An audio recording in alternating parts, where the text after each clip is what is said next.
Cool, calm, and collected.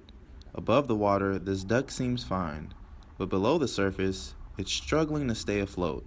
Its legs kick frantically to stay above water. What's the big fuss? Well, it looks like students struggle to stay afloat as well. The duck syndrome, a term coined by Stanford University to describe the pressure students face to be perfect. On the outside, students seem fine, they smile, they party, they get good grades, but underneath all the success, the pressure to maintain weighs heavy. So it's tough being a student and an athlete because I want to be able to get grades to not disappoint myself or my parents, and I still have to be able to keep a GPA to be able to play. Stanford research suggests that 86% of students feel overwhelmed, 81% say they are exhausted, 30% say that they feel too depressed to function, and 6.6 students have considered committing suicide. Further research suggests that students who play sports have it much worse. 95% of male athletes say they are stressed out. 86% of female athletes would agree.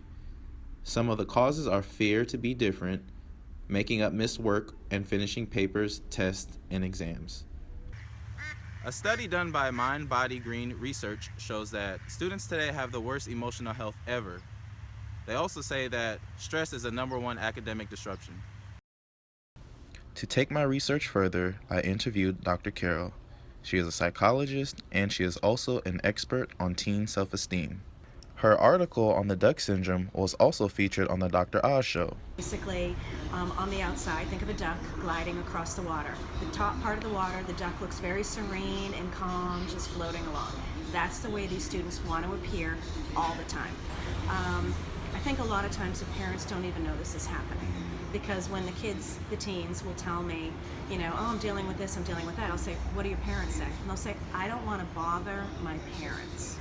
But if a child came to me and said they were having this, I would say, have you spoken to a close friend? They need to at least share it with somebody else. Dr. Carroll suggests that the duck syndrome is diagnosed at a much earlier age than people think.